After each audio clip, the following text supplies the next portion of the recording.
台南空污软化自救会趁着假日时举办永续的爱活动，当中邀请到中南部环保团体排打，展示这几档的环境维护行动。到最后，谁又是谁的依归？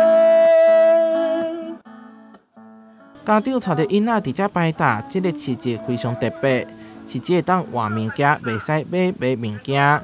希望以另外一种方式向社会展示环保行动。举办的所在是伫咧安南区东河里活动中心，离先前的石化发电厂的地址无到2公里。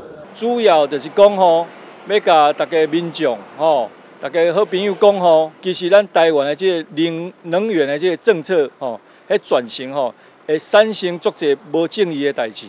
咱石化是其中一个重大的代志。现场也邀请到一个环团人士上台演讲，分享因的理念，同时也呼吁政府会当重视环境能源议题。过去就是讲伫迄个立法院、甲咱行政院建议爱成立一个能源转型正义的这个调查委员会，爱了解到咱全台湾这个能源这个正义的事件顾到咱民众这个事业这个生命财产的这个。